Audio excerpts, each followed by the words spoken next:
Hello friends, आपल्या सर्वांची आवडती मालिका बाई तुझा आशीर्वाद या मालिकेच्या आजच्या शुक्रवार 7 ऑगस्टच्या एपिसोडमध्ये एकानंतर एक धमाकेदार ट्विस्ट आले आहेत. फ्रेंड्स, आजचा एपिसोड खूप भारी होता. मग नेमकं घडलंय तरी काय? तर आजच्या एपिसोडमध्ये अवनी ही बैमान निघाली आहे. म्हणजे राजा आणि दांगट कुटुंबाने तिच्यासाठी एवढं काही केलं, पण शेवटी अवनी ही तिच्या कुटुंबासारखीच बैमान निघाली आणि तिने चक्क स्वातीला राजाबद्दल सांगितलंय की या घरामध्ये माझा छळ होतोय, या घरात मला खूप त्रास होतोय. आणि मग आता स्वाती हे सगळं मोबाईलमध्ये रेकॉर्ड करणार, पोलिसांना कंप्लेंट करणार आणि घरगुती हिंसाचारामुळे चक्क संपूर्ण दांगट कुटुंबाला तुरुंगात जावं लागेल यात शंका नाही. मग अवनी असं का बोलली? अवनी असं का म्हणाली की या घरात मला त्रास होतोय, माझा छळ मांडलाय? हे जाणून घेण्यासाठी हा व्हिडिओ शेवटपर्यंत नक्की पहा. फ्रेंड्स, आजच्या एपिसोडच्या सुरुवातीलाच अवनी आणि धन्या पाण्याच्या गॅरेजवर आलेले असतात आणि पाण्या म्हणतो, चला वहिनी, खूप टाइमपास झाला, आता जेवायला बसूया. अवनी, धन्या, पाण्या, संब्या हे सगळे जेवायला बसतात आणि मग त्यांचं जेवण वाढणं सुरू असतं. प्रत्येकाला ताट देणं, वाढणं. आणि त्याच वेळेस पायल तेथे येते. पायलने मस्त रेनकोट वगैरे घातलेला असतो, पण आता पाण्या तिच्याशी काही नीट बोलत नाही. पावनवची दुसरीच जानू आहे म्हणून ती तशीच गाडीवर तोंड लटकून बसलेली असते आणि अवनीचं तिच्यावर लक्ष जातं. अवनी धन्याला विचारते, धनू, ती पायलच आहे ना? धन्या पाहतो आणि म्हणतो, हो, पायलच आहे ती. पायल ही अवनीकडे अशी वाकड्या नजरेने पाहत असते. पाण्यासुद्धा मागे वळून पाहतो आणि पायल आली आहे म्हणून डोळे बंद करतो, तोंड वाकडं करतो. अवनी ही पायलला हाय करते. पायलसुद्धा तिला हाय करते आणि अवनी तिला जवळ बोलवते. तर पाण्या म्हणतो, वहिनी, तिला कशाला बोलवताय? तिला नका बोलू, लई टाइमपास करते ती. पण पायल जवळ येते. अवनी तिला विचारते, काय झालं पायल, काही काम होतं का? पायल सांगते, हो, माझी गाडी बंद पडली आहे, गाडी रिपेअर करायला आली आहे. अवनी सांगते, पण आता आम्ही ब्रेक घेतलाय, सगळे जेवण करतोय, तू जेवलीस का? पायल सांगते, नाही ना, मी नाही जेवली. एवढा पाऊस होतोय, एवढी थंडी वाजतीये आणि मी जेवलेली सुद्धा नाहीये. आता काय करू काही कळतच नाही. अवनी म्हणते, ये ना आमच्याबरोबर जेवायला. तर पाण्या म्हणतो, वहिनी, तिला कशाला बोलवता? लई खाते ती, संपल सगळं. हे ऐकून पायल खूप चिडते आणि म्हणते, हो हो जाऊबाई, मला नका देऊ. माझ्या वाट्याचं पण आहे ना, या पाण्यालाच द्या, त्यालाच खाऊ पिऊ द्या, त्यालाच जास्त गरज आहे. अवनी म्हणते, अगं नाही नाही, मी खूप आणलंय, पुरेल सगळ्यांना, तू बस ना. हे ऐकून पायल खूप खुश होते. संब्या तिला म्हणतो, बसा वहिनीजवळ. पण पायल संब्यालाच बाजूला लोटते आणि पाण्याशेजारी बसते आणि बसताच म्हणते, अरे, ताट नाही आहे ना? नाही, काही प्रॉब्लेम नाही, मी आणि पानू एकाच ताटात जेवतो. तर पाण्या म्हणतो, हे, एका ताटात काय जेवतो? काय एका ताटात जेवायची गरज नाही आहे. धन्या म्हणतो, नाही नाही, असं कसं? एका ताटात जेवल्याने ना प्रेम वाढत असतं. सगळे हसतात, एकमेकांना टाळ्या देतात. त्यामुळे पाण्या खूप चिडतो आणि या दोघांना धाक दाखवतो. हे दोघे घाबरून सोफ्यावर जाऊन बसतात आणि अवनी म्हणते, ठीक आहे पायल, तू माझं ताट घे. ताट नाही आहे, माझं ताट घे. तर पाण्या म्हणतो, नाही नाही वहिनी, तुम्ही कशाला देताय, आम्ही करतो ॲडजस्ट. आणि पाण्या पायलबरोबर एका ताटात जेवायला तयार होतो. मग पायल ही पहिला घास खाते. तिला जेवण खूप आवडतं आणि ती अवनीला म्हणते, वा वा जाऊबाई, तुमच्या हाताला तर काय भारी चव आहे. अवनी सांगते, नाही नाही, जेवण मी नाही बनवलंय, यशदाने बनवलंय. मी बनवलं असतं तर? पाण्या धन्या हसू लागतात आणि पायल म्हणते, पानू, चल माझ्या हाताने एक घास खा. आणि ती चक्क पाण्याला घास भरू लागते. पाण्या म्हणतो, पायल घाबरते आणि म्हणते, नाही तसं नाही, छान कुस्करून खात होते ना मी, छान वाटत होतं म्हणून म्हटले, नको खाऊ, मी माझं माझं खाते. मग अवनीसुद्धा जेवण करते, पानूसुद्धा खातो आणि पानू खात असताना पायल म्हणते, पाहिलं का पाहिलं का, अगदी मी खाते ना तसंच खाल्लं त्याने. अवनी विचारते, धनपाल, खरंच दुसरी कुणी नाहीये ना? पाण्या आणि पायल अवनीकडे आश्चर्याने पाहतात. अवनी म्हणते, नाही, कारण कायम पायलच तुझ्या बरोबर असते ना, म्हणून विचारत होते, खरंच दुसरी कोणी नाहीये ना? तर पायल म्हणते, जाऊबाई, आता तुम्हीच त्याला विचारा ना, मी त्याला किती विचारलं पण सांगतच नाहीये. असेल ना दुसरी कुणी लुबरी तर मला कळू द्या, मग आहे ना मी तिला. अवनी आणि पाण्या पायलकडे पाहतात. पायल म्हणते, नाही, तिला पर्सनल DM करता येईल ना, तुम्ही गुन्या गोविंदाने राहा. पाण्या चिडून म्हणतो, कसं आहे ना वहिनी, आमची अण्णा नेहमी म्हणतात की जेवताना बोलायचं नसतं, शांत जेवायचं असतं. सगळे शांत बसतात, जेवण करतात. अवनी सुद्धा पायलला गप्प बसायला सांगते. पाण्या एक घास खातो आणि तसाच कुस्करून खातो. पायल म्हणते, पाहिलं का मी सांगितलं तसंच खातोय. पाण्या हा उठून जातो, म्हणतो तूच खा. तेवढ्यात अवनी त्याच्यावर चिडून म्हणते, बस खाली. धनपाल, असा अण्णाचा अपमान नाही करायचा. मी पायलला सांगते, पायल गप्प बसेल. पायल गप्प बस. पायल म्हणते, नाही मी फक्त एवढंच म्हणत होते. आणि मग त्यानंतर पायल, अवनी, धन्या, संभ्या या सगळ्यांच्या मस्त गप्पा सुरू होतात. परंतु पाण्या हा त्याचं जेवत असतो. सगळे खूप खुश होतात, हसतात, खेळतात आणि मग थोड्याच वेळात या सगळ्यांचं जेवण होतं. आणि पायल ही पानूला म्हणते, पानू किती मजा आली ना आज. पण पाण्या काय तिला जवळ थांबू देत नाही. पायल अवनीला म्हणते, चला जाऊ बाई, खूप मजा आली आज, येते मी. अवनी म्हणते, हो ये. पायल ही अवनीजवळ येते आणि तिच्या कानात सांगते, जर तुम्हाला कळलं ना दुसरी कुणी आहे तर मला डायरेक्ट फोन करा, डायरेक्ट फोन. अवनी हो म्हणते.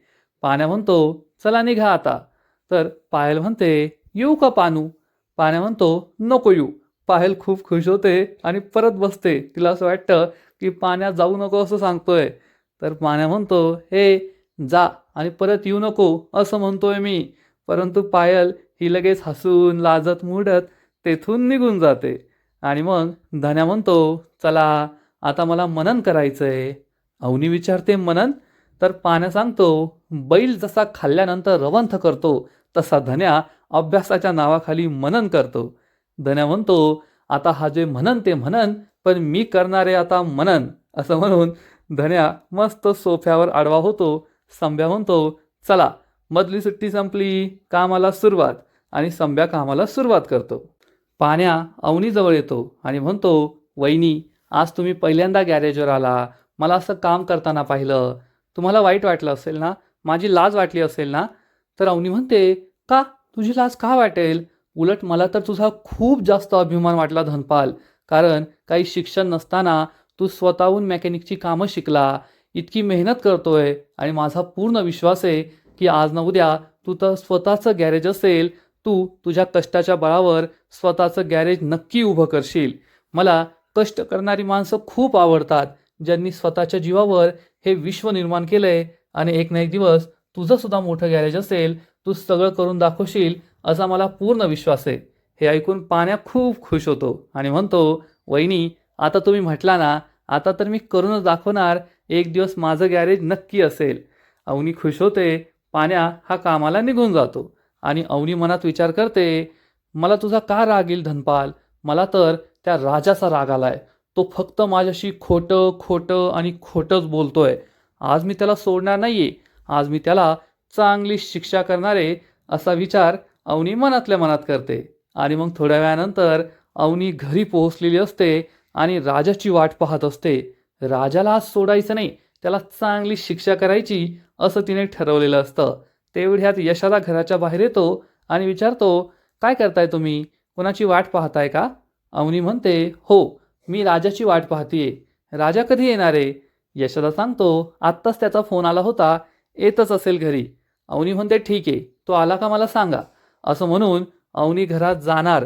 इतक्यात यशोदा सांगतो, अहो हे काय आला तो. अवनी मागे येऊन पाहते तर राजा हा अगदी राजासारखा मस्तपैकी हलत डुलत शर्टच्या बाह्या मागे करत करत आनंदात येत असतो.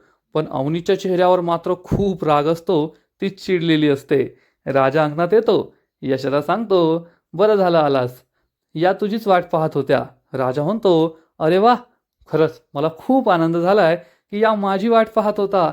का, काय झालं, काही काम होतं का. अवनी म्हणते, हो होतं ना, एक खूप महत्त्वाचं काम होतं.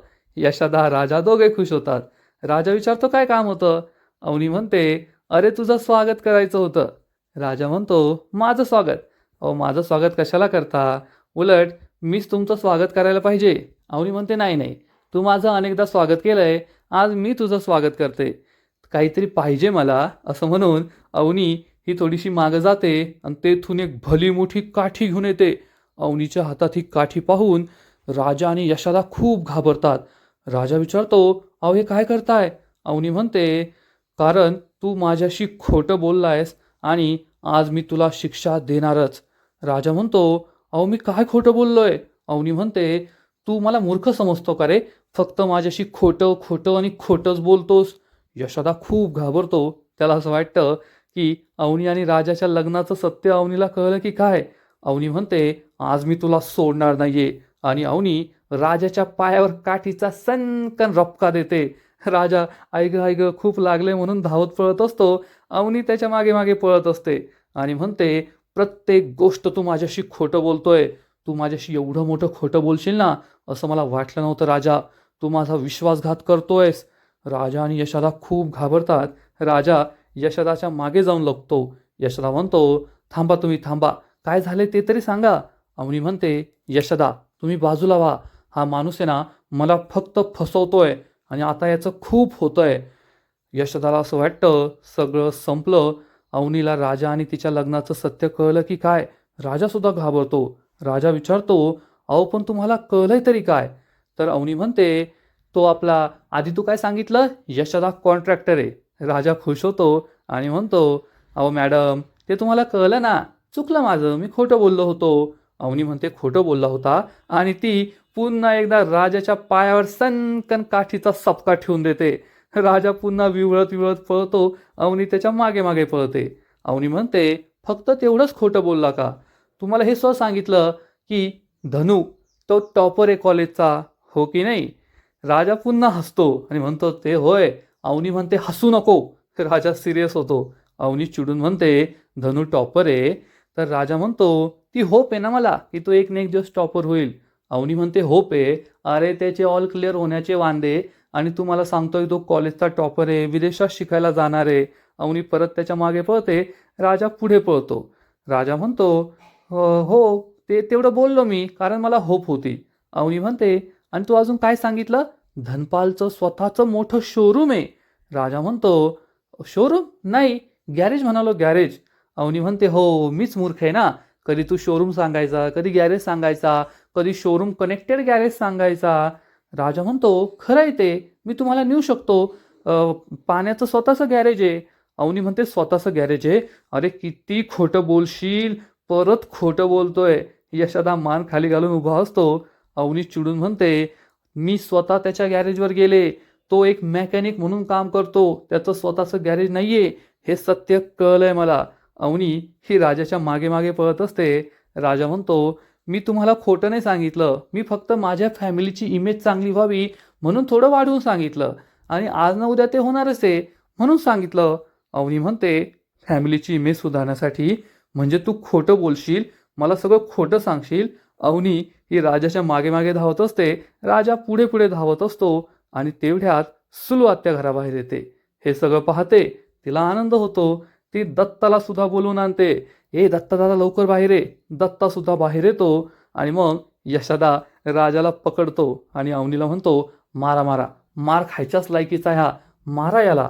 अवनी त्याला मारण्यासाठी काठी उगारते, पण तिची इच्छाच होत नाही आणि ती राजाला न मारता स्वतः ढसाढसा रडू लागते. राजा आणि यशोदाला खूप वाईट वाटतं. सुलवात्या दत्ता हे सगळं पाहत असतात. अवनी म्हणते, राजा मला खूप वाईट वाटतंय, तू मला का फसवतोस? का माझ्याशी नेहमी खोटं बोलतोस? माझ्याशी असं का वागतोस? मी कधी तुला काही दुखावलंय का? तुझ्याशी कधी खोटं बोलली आहे का? पण तू नेहमी माझ्याशी खोटं बोलतोस. मला सगळं खोटं सांगितलं. यशोदाबद्दल, धनूबद्दल, धनपालबद्दल सगळं मला तू खोटं सांगितलंस. राजा म्हणतो, मॅडम प्लीज रडू नका. मी तुम्हाला खोटं सांगितलं, मला मान्य आहे. पण अवनी म्हणते, आता मी तुला सोडणार नाहीये. आणि अवनी परत त्याला मारण्यासाठी काठी उगारते. तर राजा काठीच पकडतो आणि म्हणतो, नाही मॅडम, काठी खूप जोरात लागते. अवनी म्हणते, राजा सोड. राजा म्हणतो, नाही मॅडम नाही. आणि या दोघांची काठी घेण्यासाठी चढाओढ सुरू असते आणि अवनी ही काठी सोडण्याच्या नादामध्ये जोरात मागे तिचा बॅलन्स जातो आणि ती या बाजेवर पडते. यशोदा आणि राजा खूप घाबरतात. सुलवात्या दत्ता हे सगळं पाहत असतात. आज काही ते व्हिडिओ रेकॉर्ड करत नाही आणि मग अवनी पुन्हा ढसाढसा रडू लागते. राजा म्हणतो, मॅडम या हात द्या. अवनी चिडून म्हणते, हात नको लावू मला. राजा म्हणतो, ठीक आहे मॅडम, तुम्हाला मला जेवढं मारायचं ना तेवढं मारा, पण प्लीज रडू नका. आणि मी तुम्हाला वचन देतो ना, आज नंतर मी तुमच्याशी बिलकुल खोटं बोलणार नाही. मी कधीच तुम्हाला काही खोटं सांगणार नाही. पण तुम्ही रडू नका. अवनी म्हणते, नाही मीच मूर्ख आहे. मी नेहमी तुझ्यावर विश्वास ठेवते आणि तू नेहमी मला फसवतो. आता मी तुझ्यावर विश्वास ठेवणार नाहीये. राजा म्हणतो, ठीक आहे. जर यानंतर मी खोटं बोललो ना तर आहे ना तुम्ही मला असं म्हणा. असं म्हणून राजा उभा राहतो आणि म्हणतो, यानंतर जर मी खोटं बोललो तर तुम्ही मला हे सांगा की चौकात हाणीन तुला. असं म्हणून राजा अशी काठी उगारतो. म्हणजे दुसऱ्या कोणाला तरी वाटेल की राजा अवनीला धमकी देतोय, तिच्यावरच हात उगारतोय. राजा म्हणतो, तुम्ही मला असं म्हणा की चौकात हाणीन तुला आणि उलटं टांगून खालून मिरचीची धुरी देईन आणि एखाद्या झाडासारखा सोलून काढीन तुला. आणि त्याच वेळेस स्वाती तेथे येते. स्वातीला असं वाटतं की राजा अवनीलाच मारतोय, तिच्यावर हात उचलतोय. आणि स्वाती चिडून म्हणते, तुझी हिंमत कशी झाली तिच्यावर हात उचलण्याची. स्वातीला पाहून अवनी, राजा, यशोदा या सगळ्यांना जबर धक्काच बसतो. सुलुआत्या, दत्ता मात्र खूप खुश होतात आणि स्वाती म्हणते, तू चक्क तिला छडीने मारतोय, तिच्यावर हात उचलतोय, लाज नाही वाटत का तुला? राजा अवनीला काय बोलावं ते कळतच नाही. आणि तेवढ्या सुलुआत्या म्हणते, अहो हे काय नवीन आहे का? रोज मारतो तो तिला. अगं तुमची पोरगी लई गरीब आहे, लई गरीब, गरीब गाईसारखी, रोज मार खाते ती. सुलुआत्या असं सांगत असते. राजा खूप चिडतो आणि म्हणतो, आत्ते, तोंडाला येईल ते बोलू नको. तर आत्या म्हणते, मी तोंडाला येईल ते बोलते? अरे खरंच बोलते मी. अरे परवा तर काय धिंगाणा झाला, रात्री इतका मोठा धिंगाणा झाला. 2 वेळेस बाहेर रडत रडत आली ती पोरगी. तिच्या काळजीने माझ्या डोळ्याला डोळा लागला नाही. स्वातीला मोठा धक्काच बसतो आणि आत्या म्हणते, तुमच्या पोरीला घेऊन जा तुम्ही माहेरी, तिला येथे राहू देऊ नका, नाहीतर मरल एखाद्या दिवशी ती. अवनी चिडून म्हणते, आत्या गप्प बसा तुम्ही, खोटं बोलू नका. तर आत्या म्हणते, अगं पोरी, कशाला तुझ्या नवऱ्याचं सगळं झाकतीये? खरं खरं सांग, तुझ्या माहेरची माणसं आली, त्यांच्यापासून काही लपू नको, हो की नाही दत्ता दादा? परवा काय मोठा धिंगाणा झाला सांग ना. दत्ता म्हणतो, अहो काय सांगू, काय मोठा धिंगाणा, लई मारलं तुमच्या पोरीला, लई मारलं. स्वाती चांगलीच घाबरते आणि सुलुआत्या म्हणते, तुम्ही तिच्या माहेरच्या दिसताय, चांगले कपडे घातलेत ना तुम्ही, तुम्ही तुमच्या पोरीला घेऊन जा, येथे नका राहू देऊ. तर राजा चिडून म्हणतो, अगं तू सख्खी आत्या आहे का दुश्मन आहे आमची? आत्या म्हणते, आता तुझी सख्खी आत्या आहे म्हणजे काय तुझ्या कुकर्मांवर पडदा टाकू का? ते नाही जमणार आपल्याला. ओ मॅडम, जा घेऊन तुमच्या पोरीला, तिला येथे ठेवू नका. अवनी चिडून म्हणते, आत्या गप्प बसा, माझ्या माहेरच्यांना काय सांगायचं ना, मी सुखी आहे दुःखी आहे ते मी सांगेल, तुम्ही सांगायची गरज नाहीये. आत्या म्हणते, ठीक आहे बाई, तूच सांग, पण सगळं खरं खरं सांग बरं का, काही लपवाछपवी करू नको. अवनी स्वातीजवळ येते आणि म्हणते, वहिनी तू आतमध्ये चल. स्वाती चिडून म्हणते, मी कोठेच येणार नाहीये. अवनी, तू एवढा छळ का सहन करतीये? आत्ताच्या आत्ता चल माझ्याबरोबर घरी. अवनी म्हणते, वहिनी तू चल माझ्याबरोबर, येथे नको. आणि अवनी स्वातीला आतमध्ये घेऊन जाते. राजा सुलुआत्यावर खूप चिडतो आणि म्हणतो, आत्या आहे का दुश्मन तेच कळत नाही. यशोदा राजाला घेऊन घरामध्ये जातो. स्वाती घरात येते आणि हे घर पाहून ती पाहतच राहते. अवनीला विचारते, हे सगळं काय अवनी? तेवढ्यात यशोदा आणि राजा येतात. राजा एक खुर्ची देतो बसायला, स्वातीला बसायचं नसतं. राजाला वाटतं घाण खुर्ची आहे, तो दुसरी खुर्ची देतो, पण स्वाती म्हणते, मला नाही बसायचंय. मग यशोदा विचारतो, तुम्ही पाणी घेणार का? स्वाती म्हणते, नको. अवनी म्हणते, चहा कॉफी? कॉफी, वहिनीला कॉफी चालते, कॉफी बनवून आणू आपण. यशोदा म्हणतो, मी बनवतो ना. यशोदा कॉफी बनवायला जातो आणि स्वाती विचारते, अवनी तू या घरात राहतेस का? राजा लगेच, अहो हे घर थोडं जुनं आहे, ब्रिटिश कालीन आहे, पण खूप मजबूत आहे, आजच्या घरांपेक्षा लय भारी घर आहे. अवनी म्हणते, राजा. राजा गप्प बसतो आणि स्वाती म्हणते, अवनी मला तुझ्याशी महत्त्वाचं बोलायचं आहे. अवनी म्हणते, बोल ना. स्वाती म्हणते, फक्त तुझ्याशी बोलायचं आहे. अवनी म्हणते, चल आपण रूममध्ये बोलूया. आणि अवनी स्वातीला घेऊन रूममध्ये जाते. राजा खूप घाबरतो. आजचा एपिसोड येथेच संपतो. फ्रेंड्स, बाई तुझा आशीर्वाद या मालिकेचा आजचा एपिसोड खरंच खूप भारी होता, इंटरेस्टिंग होता. पण पुढील एपिसोड धमाकेदार असणार आहे. मग नेमकं घडणार तरी काय? तर पुढील एपिसोडमध्ये आपण पाहू, यशोदा राजाला म्हणेल, राजा मी तुला म्हटलं होतं, खोट्याच्या पदरी कुऱ्हाडीचा घाव, तू तुझं खोटं लपवलंस आणि आता तुला खूप मोठा त्रास होणार या सगळ्या गोष्टीचा. राजा घाबरलेला असेल आणि इकडे अवनीला स्वाती पुन्हा पुन्हा तेच म्हणत असेल, अगं अवनी तू का सत्य लपवतीयेस? खरं खरं सांग ना की तुझा या घरात छळ होतोय, तुला त्रास होतोय. आणि मग अवनी रडता रडता म्हणेल, हो वहिनी, या घरात मला खूप त्रास होतोय, माझा छळ मांडला यांनी. हे ऐकून स्वातीला जबर धक्का बसेल आणि स्वातीने हे सगळं मोबाईलमध्ये रेकॉर्डिंग करून घेतलं असेल किंवा कदाचित तिने महेशला फोन केला असेल आणि महेश हे सगळं कॉल रेकॉर्डिंग करत असेल. आणि अवनी आता हे कोणत्या उद्देशाने बोललीये तिचं तिला माहीत, परंतु या सगळ्या बोलण्यामुळे दांगट कुटुंब जेलमध्ये जाणार एवढं मात्र नक्की. तर फ्रेंड्स, तुम्हाला आजचा एपिसोड आवडला का? नक्कीच कमेंट करून सांगा. आणि बाई तुझा आशीर्वाद या मालिकेचे असेच नवीन नवीन एपिसोड, नवीन नवीन अपडेट सर्वात आधी पाहण्यासाठी व्हिडिओला लाईक करा, शेअर करा, चॅनलला सबस्क्राईब करून बेल आयकॉनवर क्लिक करा.